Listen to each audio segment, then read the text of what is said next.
Dragon! 2 dragons, 2 transformers. I don't know. I got these a while back and I just haven't shown them off yet. All right, welcome to episode 213 of the Zenspath Entertainment Network Podcast. I'm joined once again by, quite literally, the one and only Steven. I'm not AI.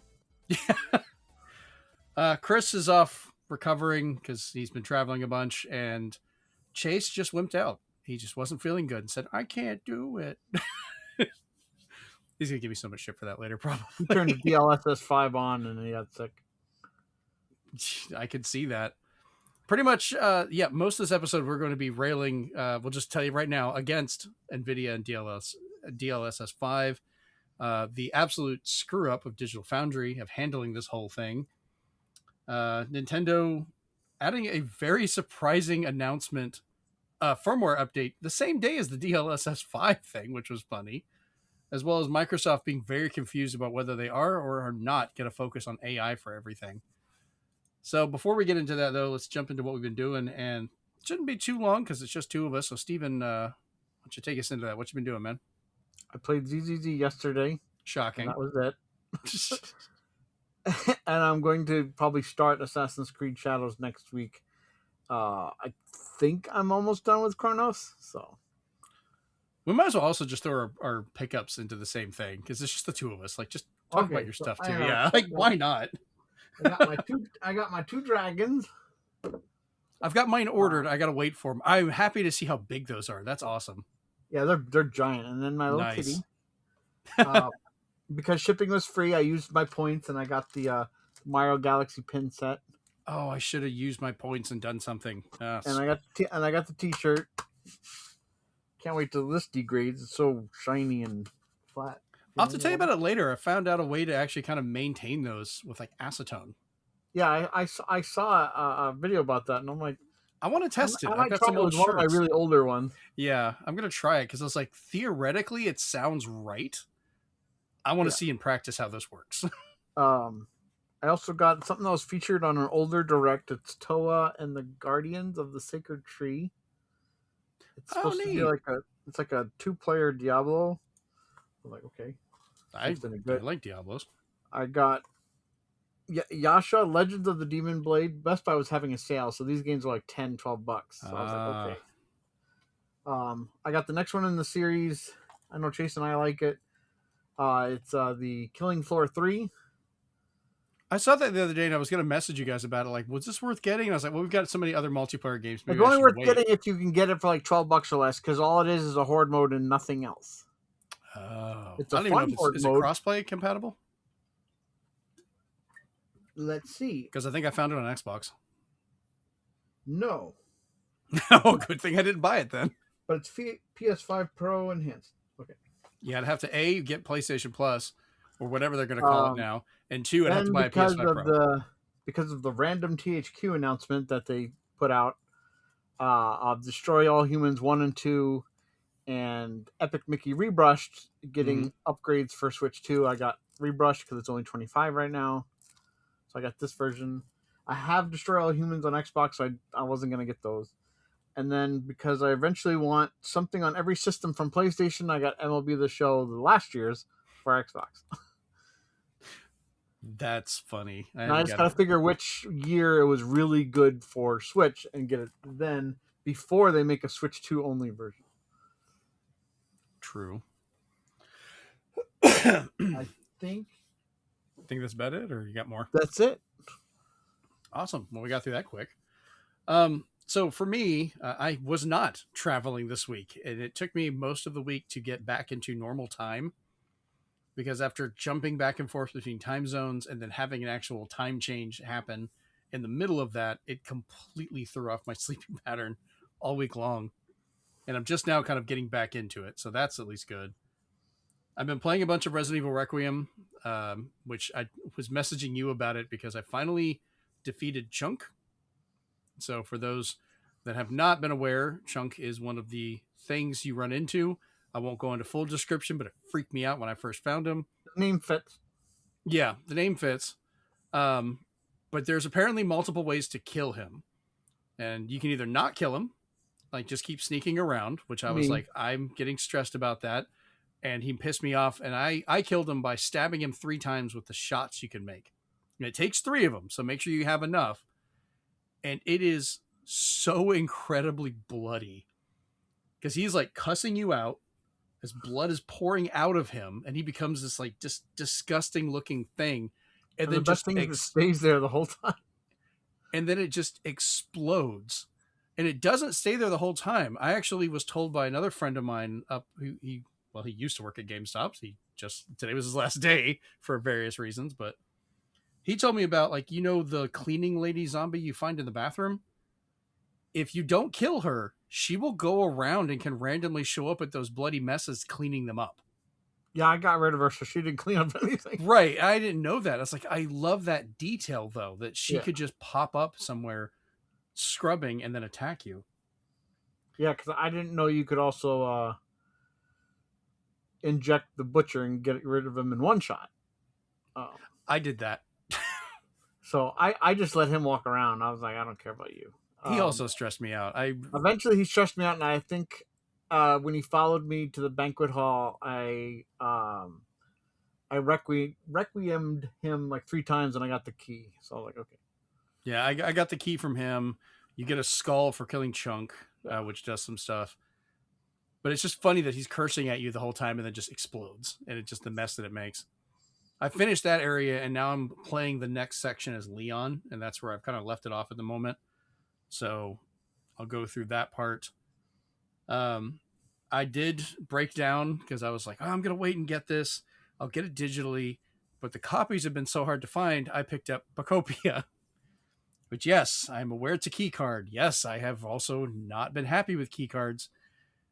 But it's cute, and I'm really enjoying it, so screw it. At this point... Some places are selling out of Switch 2s because of that. Yeah.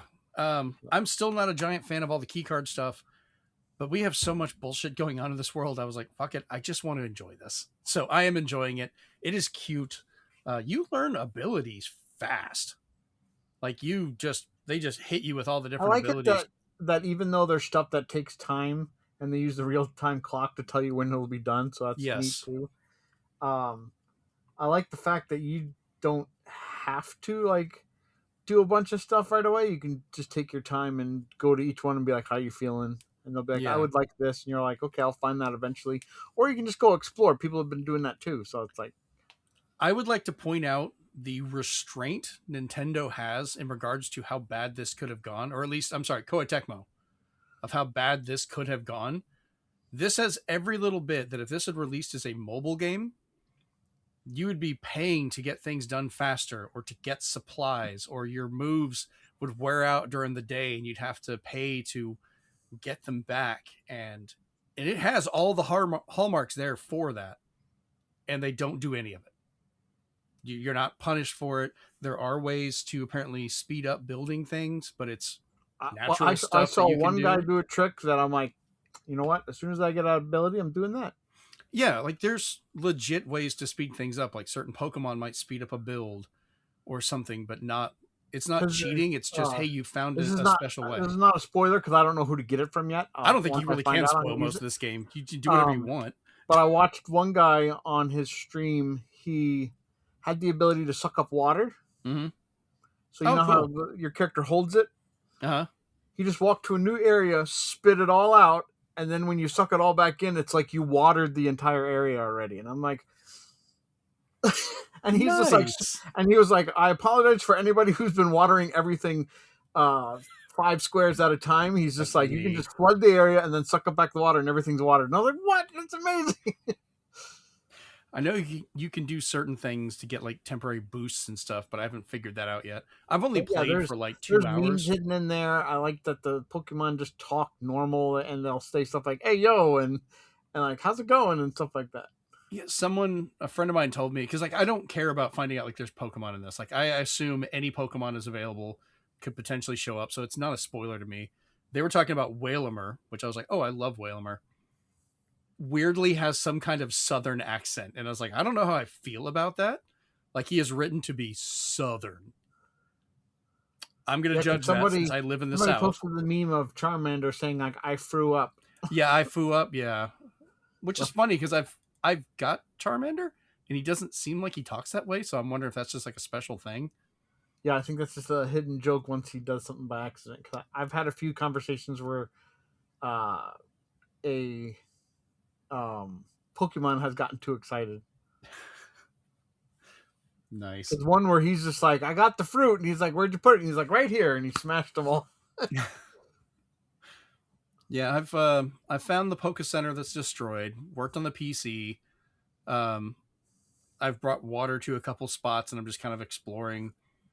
And I like that you have challenges and things that you can do, but like you said, there's no requirement to it, so I can just have fun and do whatever I want and explore.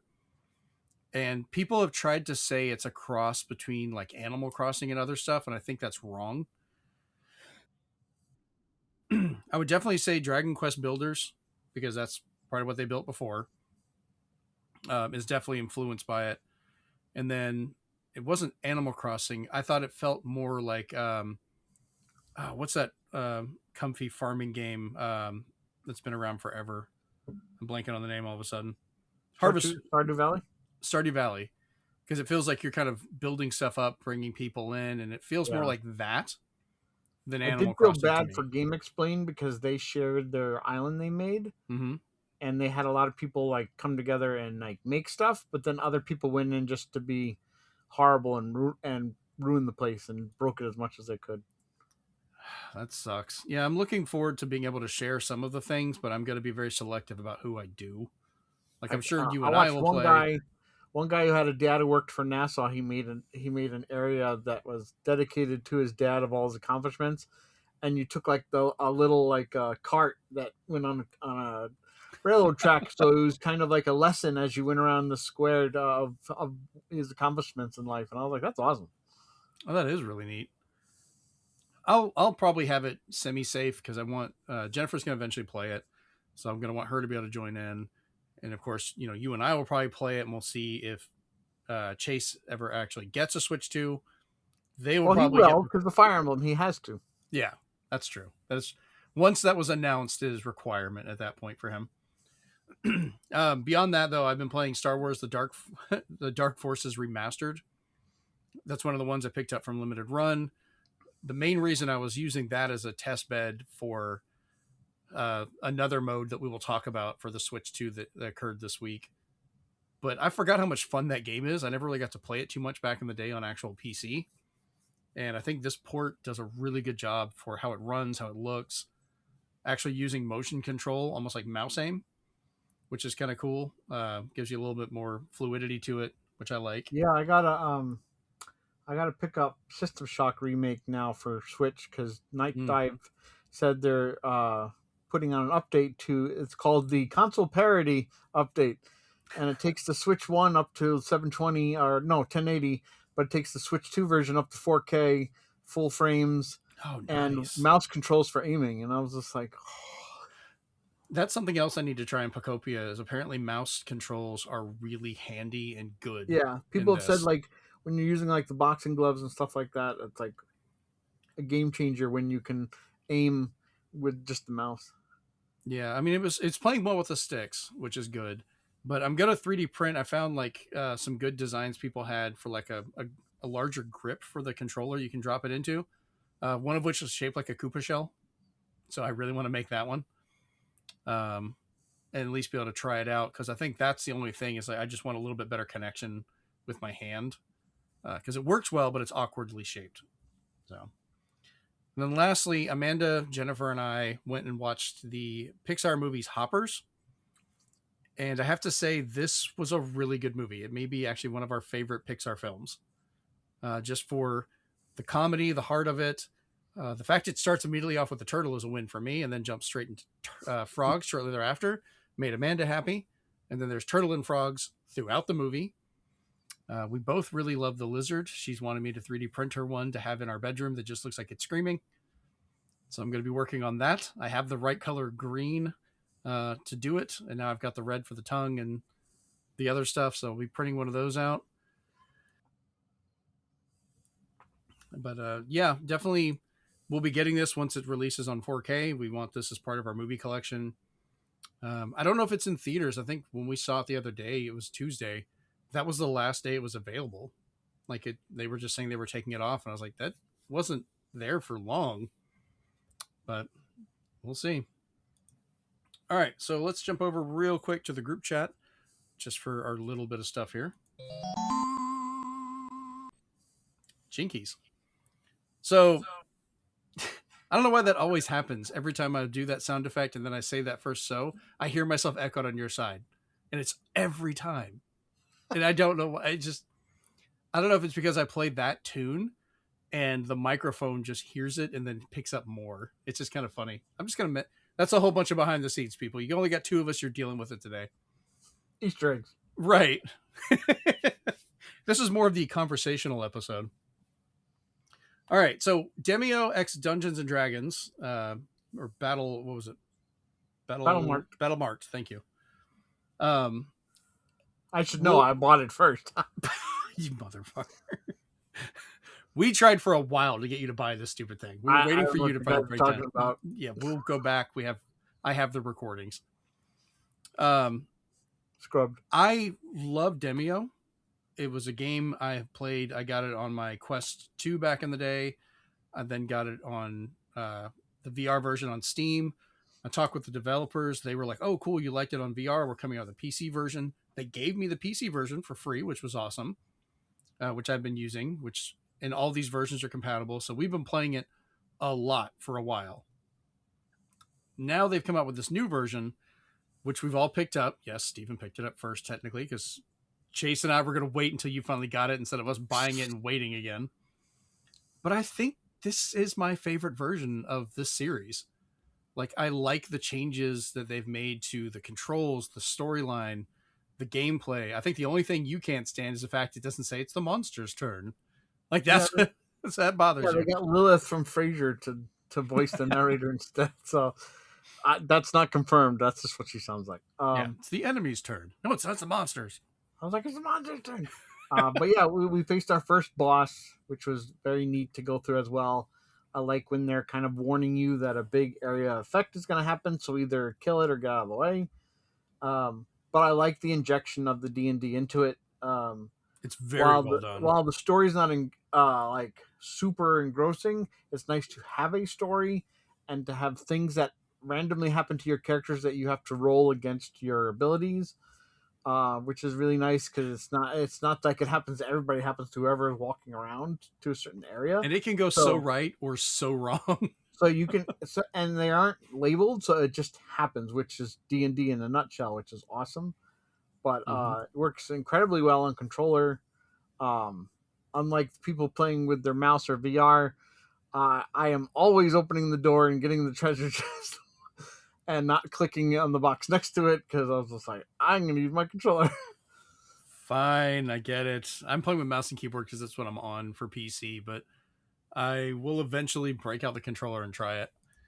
It just works well for me. But yeah, that is an issue that happened in Demeo that still happens where you go to move either to attack or open something and you're just off from it and it doesn't do that. It just moves you there and you don't do anything. It feels like you kind of waste a turn.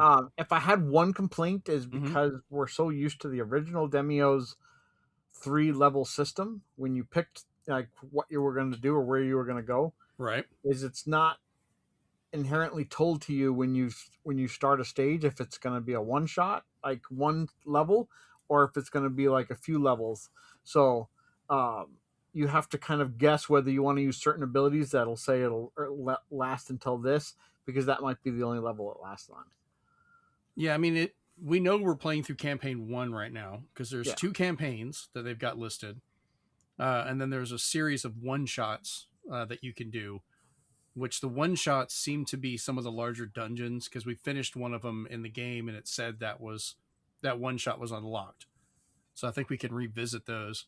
I kind of like that it doesn't tell us because that's kind of the point of D&D. You walk into something, you don't always know how deep does something go or what's going on. So you have to kind of balance how you play. I guess some of it makes sense because like when we're outside and there's just like a house, I don't think that's going to be a second level. But when we're in a dungeon-esque area or a forest, I should be like, this is probably going to be 2 levels. Well, I mean, there was one area we found that we then discovered a cave, and that took us into there, and that cave ended up being like 2 or 3 levels, and I think that was the one that actually became its own Yeah. single, like a one shot. But I mean, like I said, it's kind of nice not knowing because I want that storytelling. I don't get to play D&D that much at all. I would like to get into some campaigns. I just haven't been able to schedule that and get that done. So this is kind of the closest I've been to playing it. And the four of us it has been hilarious because between me, you, Chase, and Shanoa of how we play, it becomes very chaotic. And sometimes I love you guys to death, but it feels like Shanoa and I are trying to parent everybody else. Like, maybe we shouldn't do that. You're running around like a madman, like a toddler, trying to blow things up. I was like, I'll find something. And then, no, I think she's out to get me because every time she's like, I'm going to try something that hurts. And I die. She shot me in the back of the head like 5 times. Like, it's amazing. She set me on fire and poisoned me. Because they still have the normal Demeo dice. So you've got the single sword for an attack. You've got the cross sword for a critical attack. And then there's the skull for a critical miss. And sometimes that can work out depending on what you're doing. sometimes shoot the back of the head. Right. She'll just turn and shoot me in the back of the head. She was like, I'm sorry. I think she took me out one time. She actually killed me because she caused this whole chain reaction of explosions and things. She's taken everybody down but Chase, so she's got a mission. That's when we found out there's an achievement for that. I was like, are you kidding me? I didn't get it for a while because I didn't critically miss. But when it has you do different roles based on like dexterity or intelligence or something like that, you have a traditional D20 that you use. And you have to kind of roll against it, and it'll tell you what you have to get in order to pass it, which is nice. The only thing that's not nice is people who chuck the dice across the room. So I'm like, is that how you play D&D in real life? So nobody can see the number you rolled? She does have a tendency, actually not a tendency, it's like her rule. She just throws it off the table. She's like, I don't want to see what it is. I was like, but we have to know. Like, it takes a while for it to stop. I don't know. I'm still enjoying it and having fun. It's got a good save system, so we can finish an area, save, and come back, and it seems to work pretty well. Yeah. It's almost like anywhere almost. It's definitely built for longer campaigns, which is good.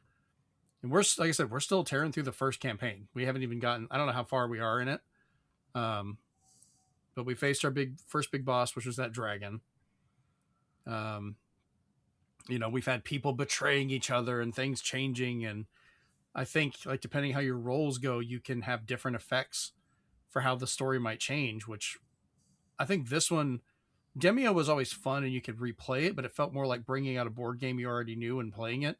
This feels like if we replay it, we could drastically change how the story goes. We could decide to completely side with somebody else, or, maybe we'll get a different role that changes how it goes, whether we like it or not.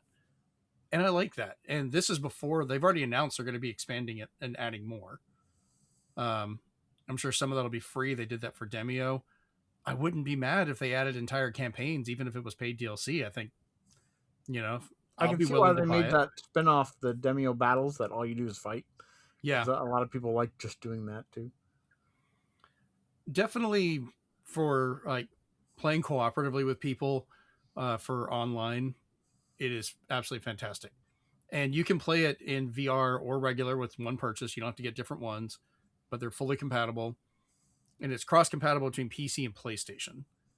Because I think you're playing it on PC, right? Yeah. Did any of us get it on PS5 this time? I think because I know Shanoa and Chase are playing it on PC. I'm playing it on PC. Because I know Demeo, they were playing it on PlayStation beforehand. Yeah, I think we're all on PC this time. Nice. So yeah, definitely gets our thumbs up. We don't normally do reviews. We've thought about it, but this would definitely be getting a good one so far. Now let's go from a thumbs up to a thumbs down. Oh yeah, no. We're going from happy news to what the fudge was NVIDIA thinking at all?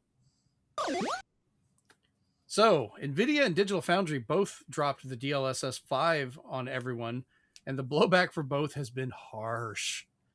rightfully so. So we'll start off first with the whole NVIDIA side of this. So we have a story of what's going on. So DLSS5 is a new AI tool from NVIDIA that, quote, introduces a real-time neural rendering model that infuses pixels with photoreal lighting and materials, end quote, and is apparently releasing later this year. They showed this off by showing a demo, which, mind you, this took two 5090s to run. So we're already talking about multi-$1,000 graphics cards, getting two of them in this market, with this economy, just to run what absolutely makes your games look so much worse. So the problem is that the system is completely redesigning the faces of the characters in the game along with the world around them. And some people have pointed out, like, the actual updates that it does for the backgrounds in some of these games it works. It does a good job for some of that, for helping with textures and things like that, which DLSS was kind of doing before. And it's worked out well for a lot of stuff, but where it really, just to say it shit the bed, like straight up, was how it changed the faces. And if, Steven, you've seen the online memes and the absolute idiots that post these things of like Aloy from the PlayStation game or other female characters are like, oh, we should let the fans design people because they could look so much prettier, and they try and redesign their face to look like they've had cosmetic surgery and they're covered in makeup and, bigger boobs and all this other stuff. This is literally NVIDIA adding a filter that pretty much does that. And it's terrible. What were your reactions when you first saw the faces? So the faces, especially Hogwarts Legacy, changed the actor. So whoever they had playing that person, it was completely different, and it was just made to look like an older gentleman. That was a woman, and it looked like she had just drank well, from no, the there's wrong... one where a guy's outside. Yeah.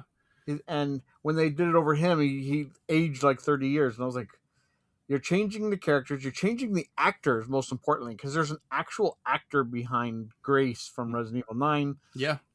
And now you're taking away all of her mocap. So in one instance, which is why you probably didn't see it used on Last of Us, is stuff like that, is they're ripping from all the mocap work. It's just negating all that and turning it into the biggest joke, which is it just looks like a mobile ad saying like, play today, win 400 coins and stuff like that. If you look deeper at some of the photos, though, especially with what they're saying with photoreal lighting, it's systematically either what I want to say is it's hindering ray tracing, or in some aspects it's removing developer placed reflections, because if you look behind Grace in that horrible comparison video, the reflections of the cars go away. Like there's red light reflections off of the cars that are gone.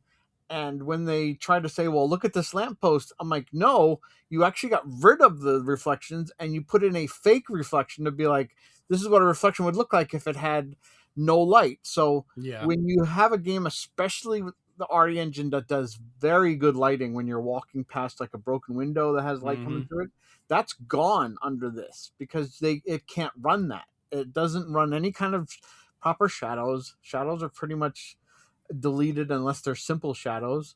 All the complex lighting is gone. So if you like that in moody games, that's gone. It's just, it's weird. It's kind of like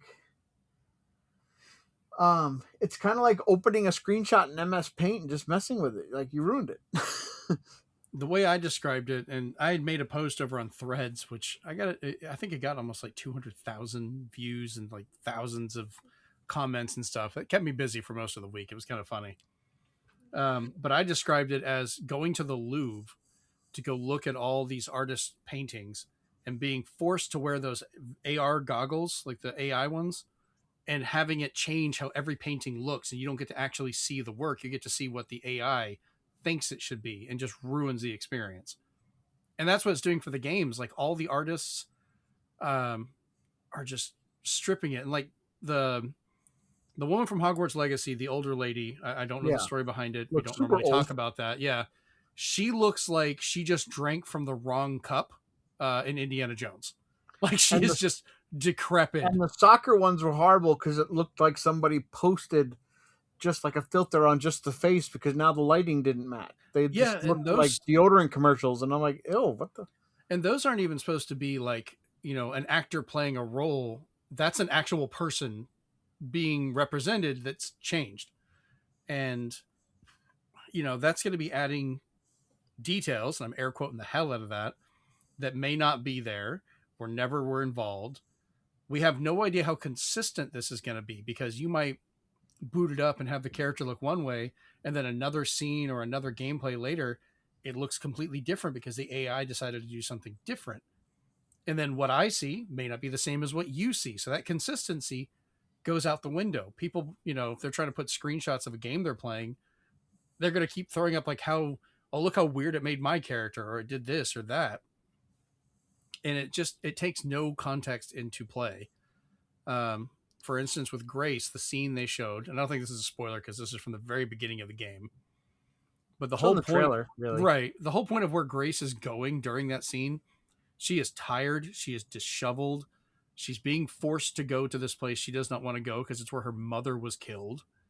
So she's not wearing makeup, she's not looking like all this stuff. She is going there almost against her will to do it by her boss. But the DLSS5 scrubbed her face, gave her like hints of eyeliner, puffed up her lips, gave her lipstick, like just all this stuff, changed how her hair was done. Yeah, guess what, guys? If you want that, that's one of her costumes. Just unlock the costume and she'll have makeup and eyeliner and all that stuff. Really? I didn't know that. And it'll be like Capcom did it, not right. NVIDIA. It's the actual artist, because you're right, because like it doesn't look like the same person at all. This is not a spoiler, but this is how Resident Evil 9 did attention to detail. So the beginning, which you saw in the trailer, she has her glasses. And when she takes them off to talk to her boss, and she's like, I'll get right on that. I'll get it to you today. There is a few costumes that can't have glasses on because of how she looks. So what they did is they actually changed the animation to just have a different hand motion that has no glasses. And I was just like, that's cool. That a costume is not just a costume. They changed proportions. They changed some animations to be like, well, she doesn't have her glasses, so we can't use that. So we changed it around. I like that. And I was like, that is amazing. And I was just like, take that, AI. Yeah, that is an artist's input. And, they were also showing off a bunch of stuff on Starfield, which made Todd Howard really happy. Todd Howard can fuck off. I'm sorry. So let's cover that real quick. NVIDIA tried to argue that Bethesda and Capcom and Ubisoft, because we'll get into what they did to Assassin's Creed, because oh my god. Ironically, Assassin's Creed Shadows got rid of Shadows. But they were saying, oh, well, they signed off on this. They're 100% behind this. The truth is, the publisher, who does not really care, they just want to push sales or be on the good side of NVIDIA to get access, they signed off on it. The actual artists and developers had no idea this was happening. They found out when we found out, when the trailer drops, and got to see their work get just straight up bastardized with all this stuff and just distorted to these lenses. And they've talked to some of the developers. They've kept it anonymous because they don't want to lose their jobs. But from the few places that talked about it, they were not happy about it at all. They were like, it ruined our work. They're disgusted by it. They don't want anything to do with it. And NVIDIA has kind of screwed themselves a little bit, because like DLSS4 has been pretty successful. People like it because it does the job of letting a system render at a lower resolution and scales it up without distorting everything pretty well to a better image while running a better frame rate. That's the purpose of it. It maintains, the art style and everything. But this took that extra step too far and just completely screwed with it. Do you agree? Oh, yeah. So, of course, we talked about Hogwarts Legacy, the stuff from Starfield. The character models in Starfield are rough. I love that game. I absolutely do. And I know the faces are kind of weird because they're generating so many of them. They're kind of pieced together. But when they did the face filters, people were changing so drastically. Yeah, because and not consistently. They tried doing it on an elf character in Elder Scrolls. Oh, God, yes. And it was like trying to de-elf him. It looked like they took, oh God, who was it? I'm blanking on his name all of a sudden. They took an actor and just like stretched his face out, and it looked super weird. God, Neo from the Matrix. I don't know why I'm blanking on his name. Keanu Reeves. It looked like the elf looked like Keanu Reeves' face was slapped on it and stretched vertically. And it was just like, oh God. The memes that have come from this have been absolutely fantastic. Somebody did Sonic from the Sonic movie for DLSS off, and then when it was DLSS on, it was the Sonic from the first trailer, the ugly Sonic that they got rid of, and they're like, this is the more realistic stuff. Like that's been great. A lot of developers have been making fun of it and putting out their own jokes for how it's ruining the games and stuff. So have you watched any of NVIDIA's responses to this? I watched Kyle Bossman who did a version where he talked about what he said and then what they said in articles and stuff, especially the part where he's just like, you're wrong, it's not generative AI, it's generative AI with geometry. And I'm like, that's still generative AI. They backed off even on that. Yeah. And the actual NVIDIA thing that went on, everybody praised him like like he's the greatest ever because they probably want to keep their jobs. But everybody was just like his masterfulness, and like only he could see such greatness in this and all that. And it's like no. AMD has such a good chance of just completely backing off on this and be like, look, we don't have this shit. Come back to us. What I'm going to say is there's a thing going on with trailers that people have said, which has mostly come true, which started with, if you watch a trailer for a game and it's playing music that does not fit, like if it's playing some hip-hop or rap music and it's like medieval times and they're trying to make it match the beat, it usually means that the person who made that trailer has no faith in the game. I'm going to put it out there right now, especially with the Game Awards eventually coming up and E3 season. Right. Developers, be careful of your publishers, because if I see any trailers using DLSS, that means they have no faith in your vision of the characters and your game that you've developed, because they want to put this horrible filter over it. And I can tell you right now, just like how AI is affecting games, if we find out that's in it, we won't buy it. We will vote for their wallets, because AI games, unless it's really hidden in there, when it's blatant, people avoid it like the plague. The newest game to come out, Crimson Desert. Yeah, that's been found to have it all over it. As well as being a really big game. Some people are enjoying it, but when you dug a little deeper and you tried to look at the finer details, the paintings have like people and horses combined together as some like amalgam thing. So they know there's AI in that art. Yeah. Thankfully, it's not on the characters or anything, but I'm like, you really have we know of art. Yeah. I mean, NVIDIA, like I said, their whole reaction was just we're not the ones that are wrong. It must be the players. They must be wrong. Yeah, I'm like, what are you, Principal Skinner? Like, no, it's the kids who are wrong. I'm like, no. So my biggest worry with this is, like, yes, I've heard people's arguments. Oh, you just need to shut up and stop whining. This isn't optional. You can just turn it off and not use it. That is true. But more and more games now are requiring DLSS for how they run, because they're trying to optimize and do that. And it's becoming more acceptable because of how it actually functions. DLSS5, that will allow the publishers, because the publishers are cheap assholes most of the time, to fire off their artists and just put the most generic parts in there and just assume, okay, we've made a game. DLSS5 will fill in the gaps. They'll make the faces look right. They'll make the art style, and everything's going to start looking like you said, those stupid AI advertisements. Oh, come save the kingdom, blah, blah, blah, with this. And, it's just, that's my concern, is they have no fucks to give for their actual artists and developers. And that's a huge problem in gaming. And NVIDIA shit on a lot of their biggest supporters doing this. Like, just, NVIDIA was making the tools that developers and artists would use. And now those tools are being used against them to get rid of them. And they're going to get to the point, they're not going to have anyone left that can actually make games if they keep pushing for this. It's going to all be just generative shit. And at that point, I will just hobble myself into my little game room and play decades worth of older games, never just play a new title again, if that happens. Or whenever they announce a collection, we'll be like, we'll buy that. And it's like, this is a new game in the series. No, thank you. Well, even with the collections, look at Tomb Raider. Like, they're trying to deny they shoved AI in all of it with their updates, and they're trying to roll that back.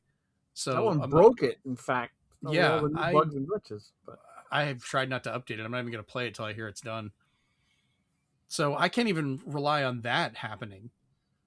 So I'm just going to keep playing older stuff and existing things until they weed this out. But if I find out a game has AI being used where an artist or a voice actor or something could be used, I'm going to skip it.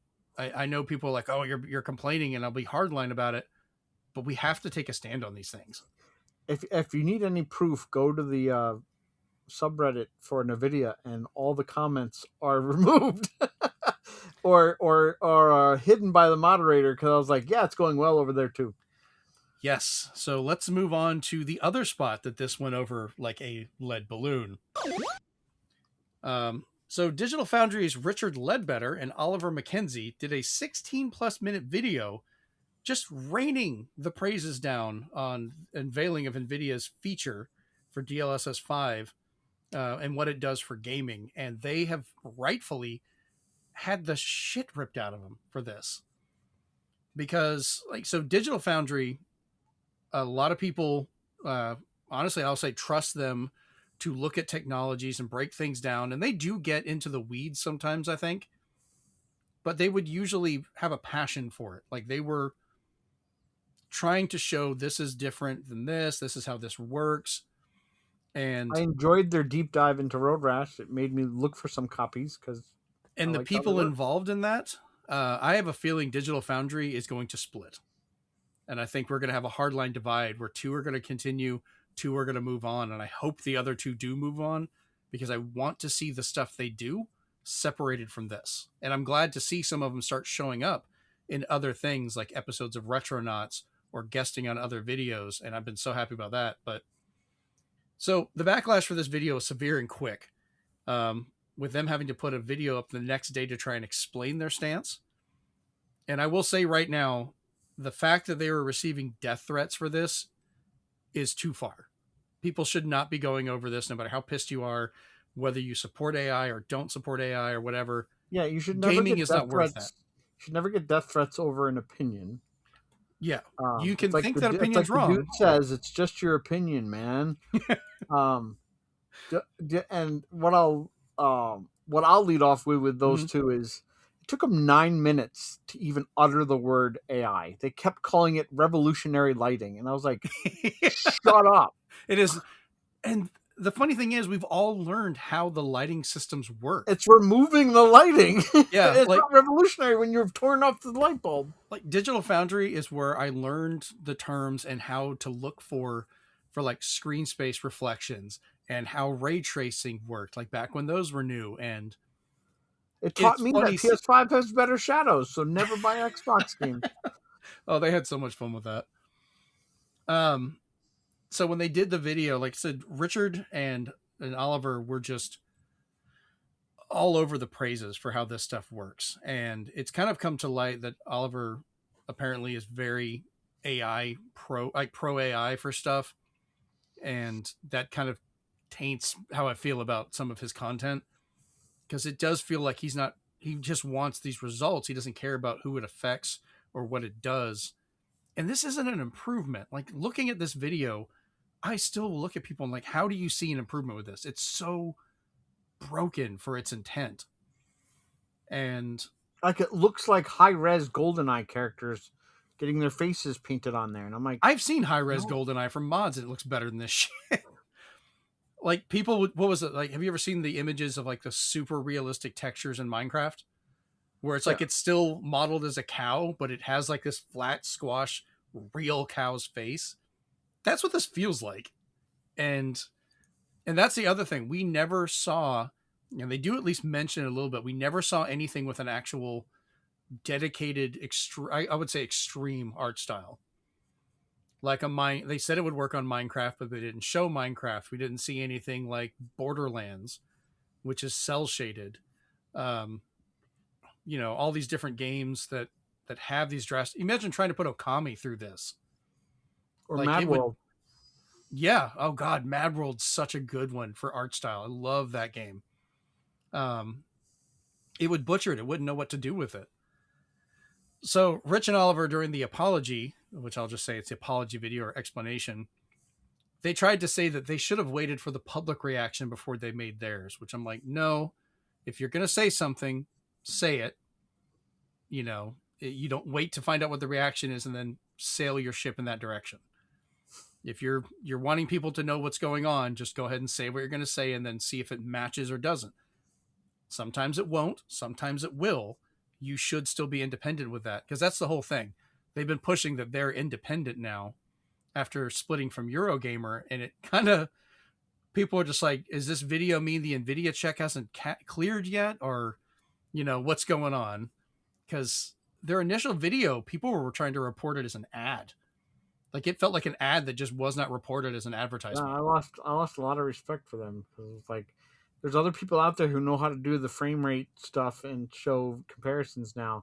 So it's like, if you're losing your edge because you're taking a very controversial side and handling it horribly. Yeah. But those two were joined by Alex Battaglia. And I know you haven't watched the video for this yet, for all of it, Stephen. I would almost say you should watch it just for Alex's reactions and his face, because that man is not happy. He made it very clear that he does not agree with this technology. Even the little bits he would try and give him a little benefit of the doubt for how it functions, but they were like, it ruined the faces. It broke the art style. It made the lighting terrible. Like, this is a slap in the face of the artists and designers and all this work that's intentionally put in. And he just the whole time was just disgusted by it. Yeah, it's, the biggest takeaway you can say to people who try to defend it is, look at all the on side by side and tell me who's the artist, because they're all the same. They're the same picture, basically. It's all the same representation, because AI is not telling it to enhance an art style. It's saying to make it real. So it's just taking photos of people that look close enough and putting that over the model, so everybody looks the same. That's the problem. Like, there were character design similarities kind of on purpose between Starfield and like Oblivion and Skyrim, because it's all Bethesda. This is like versions of it. Starfield's kind of a futuristic take on their games. So you should have some similarities, down to the point, like, there was characters that were in the older games, like the fanboys that would follow you around. That one guy, he appears in Starfield, a version of him, as an inside joke. So I get it. They should look similar, but they also shouldn't look the same as Hogwarts Legacy and Resident Evil and all these other games. Like, they should not, they should be individual. Have their looks, because they either had their artists, had their hardware limitations at the time. And even when they got, I thought we had learned from something like Batman. When Batman came out for PS4, mm-hmm. everybody was like, you ruined it. Because when you upgraded the engine, the Dark Knight got darker and all of details were lost because it got too dark. And they had to release a patch to light it up again. And that was one of the things. If they should have seen that if going up a grade in Unreal Engine uh, systematically broke some of these games, maybe you shouldn't apply it to existing games, and maybe you shouldn't apply it at all unless you're building something from the ground up. And because this one is basically a filter, it's literally on off, Yep. unlike Unreal Engine, which is an actual upgrade Right. of an engine. This is just putting like a coat of plastic over it. It's horrible. Yeah. The other member of Digital Foundry that was not in any of the videos was John Linneman. He made a statement that he wasn't feeling up to doing the video. He was working on some other stuff, but he did say his point of view is very close to what Alex's was. And John Linneman is the one that makes a lot of the DF retro stuff, like their whole breakdown of the history of Doom.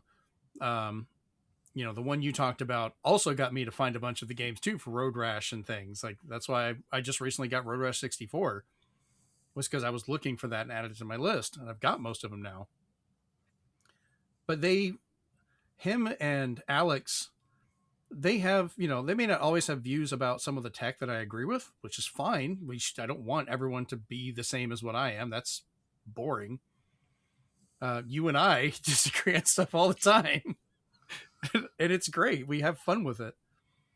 But I would honestly say those two have an actual appreciation for the technology and the artistry and how games work. Even games when they're not running well, they can appreciate why at the time they may not have run well, or how they run now, or I hate when they use the term impossible port, whether any of them are or all of them are guilty of it, but I like when they would at least go through a game and kind of break down like, hey, the way they did this was very ingenious because this is how they got around their limitations and made things run as good as possible. Like with Witcher, they said, all for Switch, all the stuff behind him was rendering at garbage, so that the front could run really well. So when you turned around, like it knew to just start rendering that. Mm-hmm. And it talked about like great leaps, like with Arc, when they were like, let's start over and give you an update that fixes the engine and stuff like that. Those are nice to see because some people working within the limitations learned more about the hardware and ran with it. I'm one of my favorites is he did a breakdown of every version of Resident Evil 2. I absolutely loved watching that one because they do use, and a few places use the impossible port, non de plume a little much. I get the idea behind it because it's supposed to be a port that feels almost like it shouldn't be possible, like RE2 on the N64, because they put the two CDs on one cartridge, or systems running stuff that you think it wouldn't do. I think it's just been kind of stretched a bit, which I think is where your hesitation is with that. So it's more of an air quote impossible. Maybe not likely. I don't know. It's been fun for part of that. I think there's another YouTuber that kind of started that one and everybody else picked it up from it. I know the last thing on like improvements in gaming that I'll say, which somebody made a really good point, it makes perfect sense, is they said, do you know why we're getting yellow paint on things? Do you know why we're getting that? And they said back in the day with graphics, especially if you look at Resident Evil, because of pre-rendered backgrounds, you knew none of that stuff was interactable, but the stuff that you could touch looked different. It just had different textures to it. And they said Resident Evil is the best example because then when the graphics got better or got remade, now the graphics are too good, so they can't really make an object that's interactable look different. It just blends in. So now developers are just trying to think of what's a simple way that we can say that's the way to go. And I think the right way is trying to think up unique ways of putting something yellow on it, right, or forcing you to go that way. I do not agree with the newer Uncharted making things you can grab all sparkly. I was like, don't do that. And that's not even a new thing, because like thinking about the old Resident Evils, it was very common that you see like a little shimmer on something. If it, even if there wasn't an item there, like it was part of the background, it might have a shimmer or kind of be hidden there and you could click on it. But like Uncharted 4, not only colored the entire area in yellow, which I'm like, I could have gotten past that, but then they made the whole thing sparkle like somebody spilled glitter everywhere, and I was like, that's taking me out of the game because it's distracting. Yellow paint in one way can easily be kind of blended in a way, but still be obvious you need to touch that. But to have it sparkle and stuff, I'm like, dude, you're taking me out of the of your game, out of your atmosphere. What was the Xbox 360 game? You played it in first person. You were always running and jumping on stuff. Because that was Mirror's really, Edge? huh? Mirror's Edge? Yes. Because that did a really good job with color telling you where to go. Because it was a very drab world with particular colors that told you which way you could go as you're running quickly through it. And I don't know how well that would work for a lot of people nowadays. Like, it was nice that they did that. And I think there is a place for Uncharted's way of doing that, because we have better tools nowadays where that might be an accessibility option. If somebody needs that, you can turn it on. But that's the keyword that's going to be the keyword with this Option. old debacle. Option. Yep. Because then when the data they collect on these games says that nobody's turning it on, they're like, we just wasted our time and money. So we either have to fix that, or we just have to remove it, like Capcom removes de novo from their games. Yeah. Because I could see, like, and I've noticed in other games, like, they're still doing it. They just may not use yellow. I've got some games that I'm looking for the color green to kind of get my way through a place. Yeah, and that reminds me of the old days when people were like, how can we tell people they need to go this way? And there used to be like aspects of the game, and Resident Evil 9 does it really well, that they don't tell you all the controls sometimes, but in the scene where you play as Leon in the streets, if you go the wrong way down Leon in the sheets. Yeah, if you go the wrong way down one of the streets, it actually says, I don't think I need to go that way, and the game literally puts in the middle of the screen how to do a 180 turn. And then it also teaches you with grace when you're running down the stairs and your mother's like, hurry up. It then says, this is how you run. And I was just like, I like this because this is good. And it reminds me of even some of the platformers where it's like, here's an obstacle, you can only jump over this. Here's an obstacle, you can only climb this one. And I'm like, once they show you that, you're on your own. The funny thing is with the turnaround, I didn't find that out until I was playing as Grace on accident. Because I just went with Leon. I didn't even bother, so it never showed it to me because it never came up. Yeah, I only saw it on somebody else's playthrough, and I was like, oh, they show that. I was trying to run away from one of the zombies, and I was turning around, and I hit the button combination. She spun around, and I went, wait, what? That still works here. Nice. Okay, cool. And I just continued on. But yeah, it was just kind of a fun little extra. It wasn't like someone telling me on the radio, now we need to make sure you can turn around. All right, press this button. So... Yeah. So it's stuff like that I like. It's everybody's interpretation of how can I tell people where to go, what to do, how to do it, with either being very subtle or being obvious. I don't mind being obvious, just don't make it like glaringly obvious where you're just like, wow, I guess I'll go that way and stuff like that. So I'm going to flash this, which is kind of yellow, just to show you, hey, we have tangented off. We should go back to what we were talking about. So my last thoughts for the Digital Foundry thing, I am kind of expecting and almost kind of want like Alex and John to maybe split off. I've seen John show up, like I said, in more other content.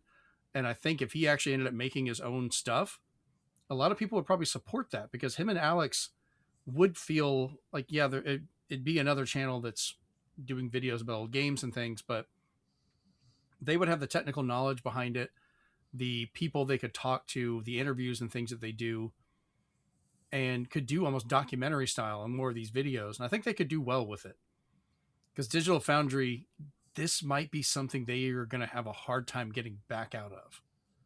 And they may want to split from that because of how it makes them look by default. Like we were talking about Resident Evil 9, this may have been an explosion of a bloody mess and everything's getting covered and it's going to be hard to get it off. So this is almost This is almost as bad as when the React channel tried to Oh God. tried to get the word React and get the Copyrighted. right Yeah. copyright it, and everybody's like, no. We'll let you make React videos, but you have to license it through us. And it's like, you have made a horrible mistake. It's almost as bad. But Yeah. So let's talk about the exact opposite of all this that happened the same day. And that's a game company, changer. yeah, giving us an update Literally. for free. So Nintendo dropped the surprise Switch 2.22.0.0, or I'm sorry, the Switch 2 22.0.0 firmware update, which added in what's called the Handheld Mode Boost for Switch 1 titles. Now, normally we get an update for Switch or Switch 2, and we don't care because it just makes everything more stable. But this one, surprisingly, and without a big announcement, just dropped a whole new mode. This option makes Switch 1 titles that run on the Switch 2 handheld mode as if they were docked instead. So normally, original Switch had a 720p screen on the handheld mode. So portable mode played in that resolution or lower. And docked, you could do up to 1080p. Switch 2, the handheld is 1080p, while the TV can do 4K. And we already know it can kind of scale the 1080 to 4K when it's docked, and it does pretty well with that. But now you can run almost all of your Switch games in docked mode on the handheld. So they're doing the better graphic options. They're running faster sometimes, better frame rates, better draw distance, better textures, and you're getting a closer actual 1080p output. So the scaling is better, so it looks less fuzzy on a Switch 2 screen. Have you messed around with this at all yet, Steven? I haven't yet because I've been playing Switch 2 games. Well, I was playing the Star Wars game I was talking about earlier for Dark Forces. That was one of the ones I was testing out for this. And I like the fact that you can go into the menu. It's like hidden.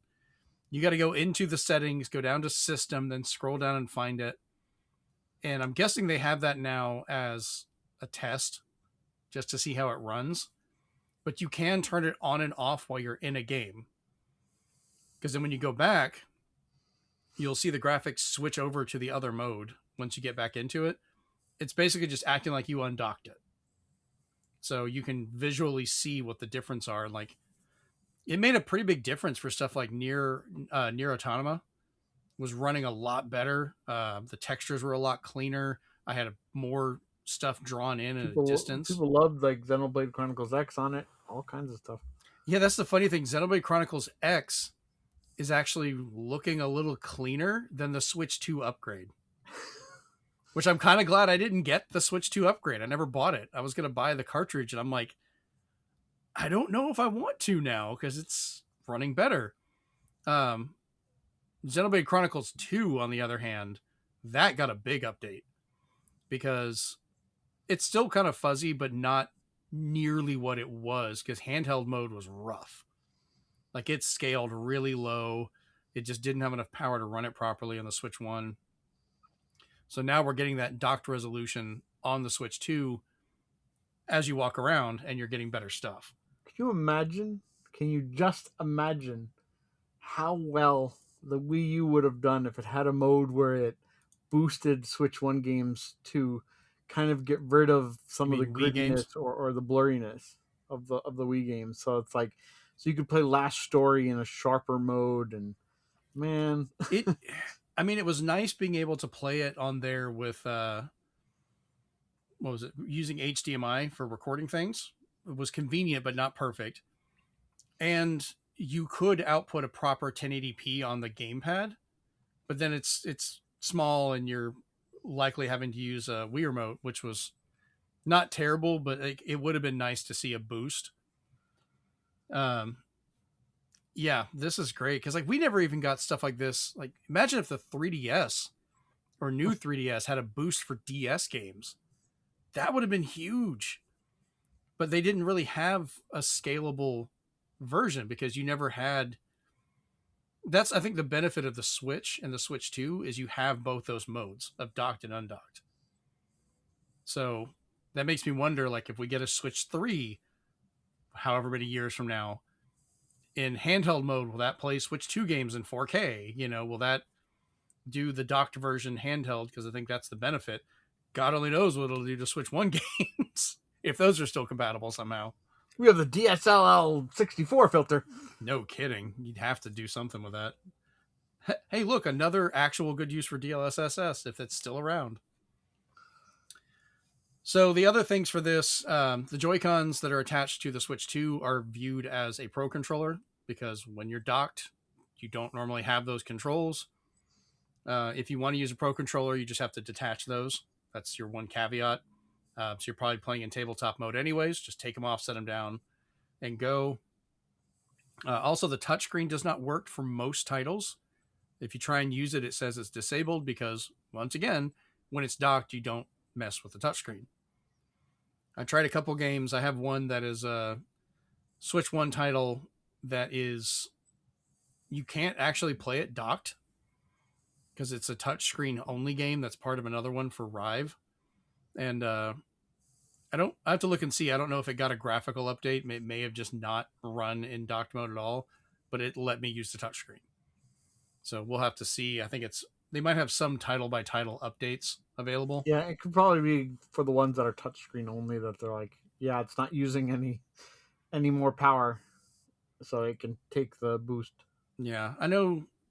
Like, I think if you're playing one of the Mario parties, you're going to have to take the Joy-Cons off because it's going to think it's a Pro controller and it may not support that. So you'd have to remove those. But this is going to work for like 99% of the games and make them run better. It does take more power. I've been amazed at how confusing that idea has been to people. If you run a game faster, it takes more power. You mean overclocking something takes more power? It takes like 25% more power, I think it says. But once again, you got to weigh the benefit of this. If you're traveling a lot and you don't have access to a battery, you can turn the feature off, play it like you could anyways. And that'll extend the battery life. If you're somewhere you can plug in on occasion, or you're just playing for a couple of hours, play it in the boosted mode, enjoy it as it is, and do what's best for you. So yeah, I'm kind of curious if you get back into it, what other titles you test out. Because we had some, what was it? Hyrule Warriors had a glitch where it was running at 1080p in handheld mode already. It looked a lot better on the Switch 2. So now I want to play it in docked mode, which is also outputting 1080p, but has the better draw distance and everything and frame rate. And I want to see if that runs better, because that'd be a nice little improvement too. But it's not going to be night and day for every title. So keep your expectations realistic, but it's nice that you get more, especially on a free update. So you think this is going to kill the need for some of the Switch 2 editions, or you think we'll still get more of them? No, I think we'll still get them, because they'll take it past just like the like the docked mode, and kind of like System Shock that I mentioned before, they're adding mouse controls, and I was just like, glory be that now that I'm finding out that older games, as long as there's a Switch 2 edition, they can implement mouse controls. Means that it's fairly easy, because all these companies are doing it now. So yeah. I just think their Switch 2 editions are going to have added value, except for Xenoblade Chronicles X. What are you doing? But yeah, that's a weird one. The only thing I wish they would change is maybe add the option to turn this on or off in the home button. Like when you hold that down and it brings up that side menu, add it to that, which I know it may not be perfect for everybody, but it'd be kind of cool to be able to just turn it on and off quicker. That's just a thing I would like. Speaking of changes, if we're just putting it out there, I would like some themes as well, Nintendo, and I would especially like that when I plug in a headphones, I want the option to still use my TV as audio. Yeah, no, I haven't actually messed with that too much, but that would I have be my good. Bluetooth headphones, and next time we play our Resident Evil, I'm going to test it. Yeah, we still got to work on playing more of a RE6. Which I guess now if we play it in handheld while we're talking to each other, it'll run better. Just use the microphone that's there. All right. Excuse me. Let's jump into the confusion that is Microsoft and AI. All right. So Microsoft is both backing off on some AI use in Windows while pushing it on their existing Series X and S consoles in a confusing back and forth. So they unveiled and demoed their gaming Copilot for Xbox that is coming in mandatory update later this year for Series X and S consoles. Hopefully this can be turned off because I don't want anything to do with it. Their demo showed it being used by someone to get suggestions on how to tweak their vehicle in Forza, like giving them suggestions on how to, set the brakes on the car and things like that for different racing lines. How to purchase a ship in Sea of Thieves and other things that should have just been clarified with better UI in the game instead of making an AI try and understand and tell you because you have no idea if it's even going to be accurate. Yeah, I love that all these people who work tirelessly on GameFAQs, IGN guides, and all these other sites for guides are just going to have their stuff cherry picked. Love it. I'm hoping somebody puts out a bunch of, and I think they did this with AI stuff before, put out a bunch of purposely wrong articles and get a bunch of people from like Reddit and stuff to go visit it on purpose to bring up its view count. So the AI will go read it. I think Reddit did that with World of Warcraft. They made up fake stuff, and then that article came out, and they're like, never reading you guys again. Yep. That would be a great way to kind of break their games by doing that, of like asking questions of Forza, and it just tells you, well, if you want to camber your tire correctly, put the asparagus at this point on your cucumber. Like what? Put rocks on your pizza and chew. Right. Take your wheels off for faster speeds. That'd be a great one. Alt F4 is the secret menu. Press the power button for faster Xbox. Control Delete will give you infinite lives. So yeah, this is coming with an update later, which I don't want this at all. Like Xbox already has a good interface for a lot of stuff. Don't junk it up with this, because so help me God, if this slows down the interface at all, I'm going to be pissed. Should we just put like a coffin on our website, and every time Xbox makes a bad decision, we put another nail? And if they make 12 bad decisions, they're in the coffin. Make it interactive. It's like a negative fundraiser. We'll get Chris to do the art. We will not use AI for this shit. Oh, God. On the flip side, though, Microsoft has finally admitted that they pushed AI too much into Windows and will be removing it from parts of the system to, quote, improve performance, reliability, and user experience. So the snipping tool, photos, widgets, and Notepad are the first to have the Copilot buttons removed. Hopefully, more will follow. Also, who the hell needed AI for Notepad? And they already said they were getting rid of Notepad. Better not. I like Notepad. They were like, people have sticky notes and all these other things now, so like, we don't need Notepad. I use Notepad for this show, damn it. Or was it WordPad? I think it was because they're so close to each other. They were like, we're getting rid of one or the other. They ask their AI, it'll tell you the wrong answer. They'll be like, the monkey's in the airplane with broccoli. I can't wait for the stupid AI bubble to burst and companies to fall fast enough. Like, yeah, it's going to be a mess when it happens, but I will dance on the burning corpses of their companies. I'm so tired of this. So far, what we know for sure is companies that have been using it have been losing money because they invest so much money, they then lose money, and they're like, it's not going very well. And then the only rumors we have is we had Grok from the Hellscape. We had some muskrat say, use Grok to do your taxes. Oh, and no. Everybody universally said, the one thing I'm not giving AI is any of my information, especially financials. Oh, don't worry. They probably did it with Doge anyways. Taxes, because where are you pulling that from? Yeah. And the other one was, what do you call it? Grok was doing something else, but yeah, it was basically. What is it not? It was basically, they tried to post that this one guy who had been making all these what if videos completely with AI from and pulling stuff from Disney and Marvel and everything like that, Mm-hmm. was making $30,000 a month from his stuff on Grok, and everybody's like, that is just a plant by the muskrat to try to get you to come back Yep. and get engagement. So I was like, nope.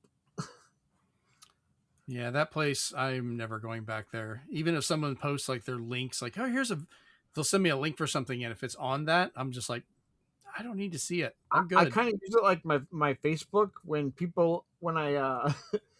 when like a video game company is just like, we'll give you entries if you just post on this. I'm like, okay. I don't even do that. Whether I've already made my account private or like stuff like Facebook where I can say only me, nobody will ever see it, but I get the extra entries or I get the extra gold in a mobile game because I'm just like, I'm just going to treat you guys like trash cans because that's exactly what you are. Yeah, both of my accounts over on X or Twitter, whatever the hell they call it at this point, are set to private at this point. I just didn't want people taking the names. Otherwise, I just don't use it anymore. So, who knows? All right, let's move over to the speed run. All right, first off, for good news, Super Metroid soundtrack has been added to Nintendo Music. So go listen to that because it's just good. I love that soundtrack, and I just was putting it on and listening to it and enjoying it. I really would like to get that on a vinyl. It'd be kind of nice. Because it's such a good soundtrack, and I love that Nintendo has also done it through part of Smash Brothers, but they've done it as an actual orchestra for bits of it, and I love how it sounds. It's such good music to me. Next up, Nintendo is rumored to be making a new Switch 2 variation just for the EU that has a removable or replaceable battery. This is likely something that's going to be happening to all portable systems because of their right to repair law. But people, of course, have to clickbait and say, oh, it's Nintendo doing this.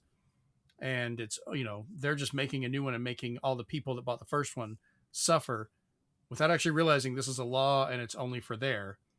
This is kind of too, which was nice, is that they said that they're also doing it for the Joy-Cons. Yeah. I mean, and I wouldn't mind them doing that for everywhere, but they, I have to see how they have to do the variations for it. The Switch and the Switch 2 are easier than most portables for changing the battery. I've had to work on it. I can take the battery out, put a new one in. Yeah, it's not as convenient as just snapping open something, but it is worlds easier than changing the battery on an Android phone or an iPhone or an iPad. Like, those require so much shit.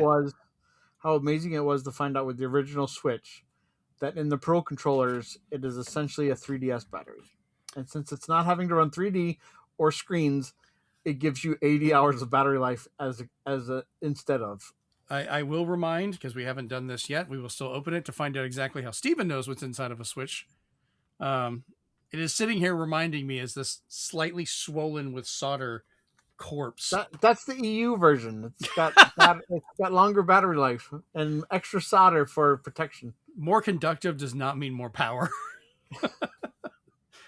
I am honestly terrified of what you've done to this thing. We need to just get together and open it up now that I'm not traveling again. Oh my God. It's scary. It's solder in 4K. No kidding. I probably used 4K solder. But yeah, once again, like people putting up all these, stupid articles trying to push it. It's like not Nintendo trying to screw over people. And it's not just Nintendo having to do this. It's all of them. Which, imagine, is Sony going to have to make a version of the PlayStation Portal that has an easily... where is the battery? Is it the controller side? Because that screen is too damn thin to have anything in it. I don't know. It's a Portal. Nobody cares. Speaking of nobody cares, BuzzFeed has started using AI to try and copy New York Times games and claims they were inspired by Nintendo to do it, even though Nintendo is very against AI generative use at all. Dang. And I used to love BuzzFeed. I wanted to know what kind of potato I would be. Yeah, BuzzFeed is just trying to steal your information. Never give them things. Like, who goes to after everybody had BuzzFeed, both employment problems, SA problems, let's just call them, and more. It's just a mess. So it's just like, it's more like, you're still around? I was actually kind of surprised they were. I just thought this was funny because they're trying to It's like, yeah, we're using generative AI to steal these games. Nintendo inspired us, and it's like, how the hell did you get to that? Like, that's just an amazing leap of logic. Lastly, reminder that the Resident Evil Generations Pack is leaving the eShop as of March 31st. So jump on that if you're thinking about getting all 3 games. Now is the best deal to do so. You may, big asterisks, be able to find physical copies of this at some point for the key cards, but those pretty much sold through at launch. So at this point, it would just be overstock or just dumb luck. But I haven't seen them since. I've seen some flicker on and off, so keep an eye out with your favorite social deal accounts, I should say, because wherever you follow them, if that's all you do, at least that's good. Yeah. Wario 64, I think, is a good one for that. I still like a lot of his things. Because I'll use I'll to get everybody's. I'll use Wario. Mm-hmm. Shout outs to Wario 64, Nintendo, and yes, Preturnia, because he does all the toys. And then lastly, Cheap Ass Gamer, because they're the OGs. Yeah, all of those do a lot of really good stuff. Yeah, but yeah, Preturnia told me when the Thanos and Psylocke finally came back in stock into Target. Oh, you did get them? Ordered it so fast, my head spun. So I have the whole set. Thank you, Preturnia, for that. And like they've been posting tons of the new line of Transformers right now. So I was just like, I'm gonna save Jeremy some money and not post those. I've been finding some of them, like, this is the newer version of the 86 Hot Rod that's got a lot of good stuff with him. I was grateful enough to be able to find one of these guys for Thundercracker. And of course, I already had my Soundwave over here as well, which is all 3 of these are some of my favorite versions of these for the 86 line. All right, let's jump over to the big question for this week, which this will be a fun discussion since it's just the 2 of us. We'll just talk about it ourselves. So, Steven, growing up, what was your understanding and expectation of AI in gaming versus how it is being used now? So, back then, there's 2 things you would call it. Sometimes you would just call it the computer, the CPU. And it was especially prevalent in fighting games where you're like, they're reading your inputs.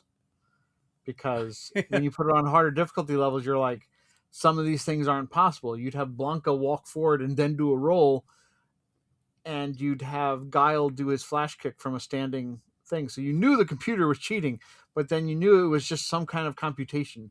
So it went from computer, and then you played games where I saw it most prevalent was on the first Uncharted. The first Uncharted and Rainbow Six Vegas both had AI, which was reactive. And reactive is my favorite type of AI at the time, because if you were shooting somebody, you'd hear them say, go around. If you were playing something like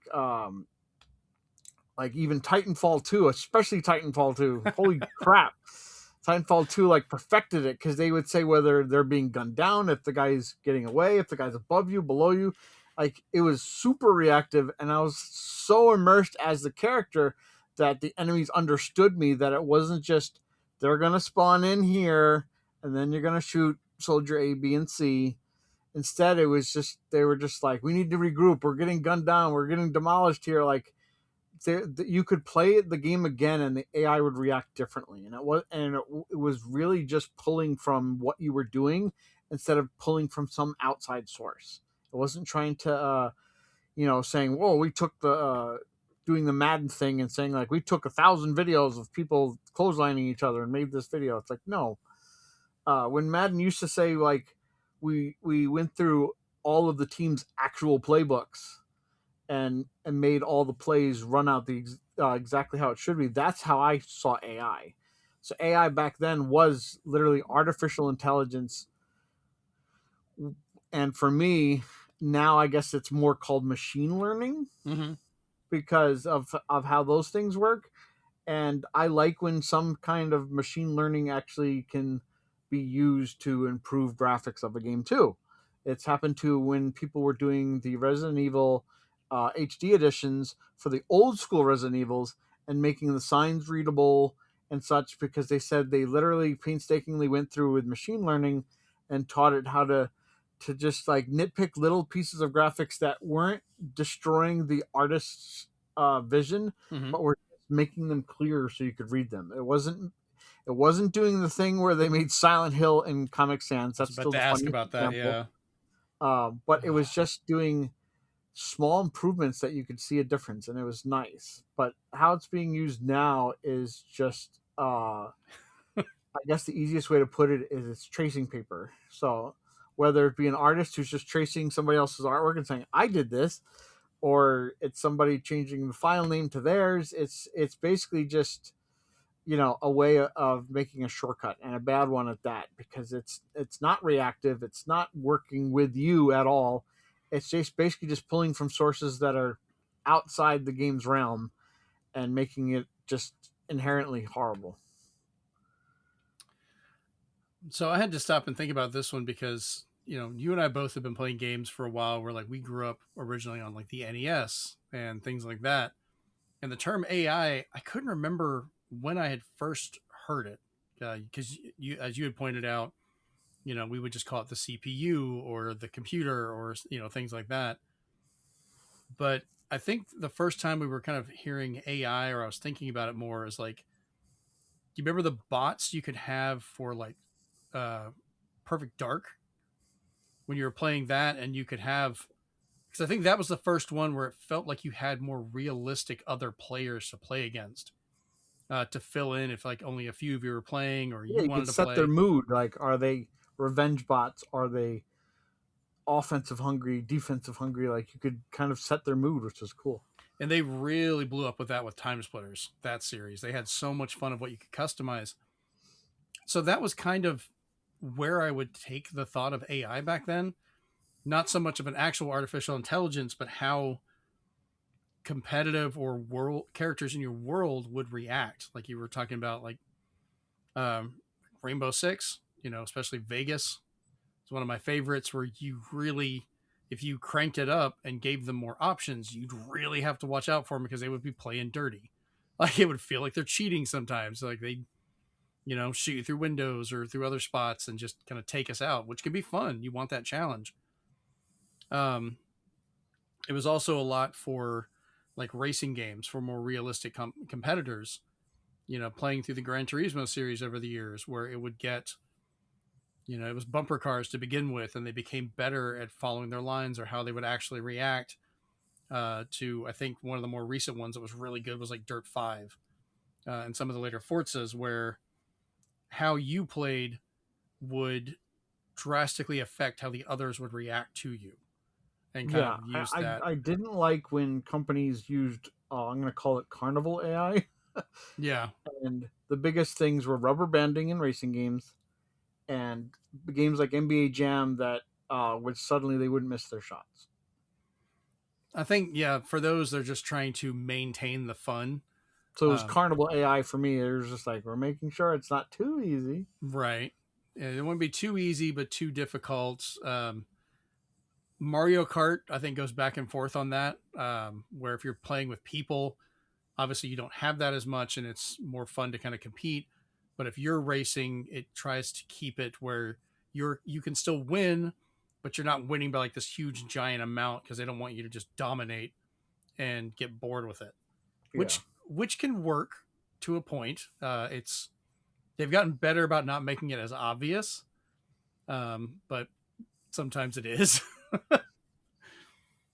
So, but yeah, AI now feels like we've separated it from trying to increase the game experience to trying to replace the design of it for the homogenization of it, like we talked about with NVIDIA, which makes me wonder, like, are we eventually going to have an award show where it's like, oh, who's got the best graphics? Oh, it's going to be NVIDIA, because it doesn't matter what your game designer did.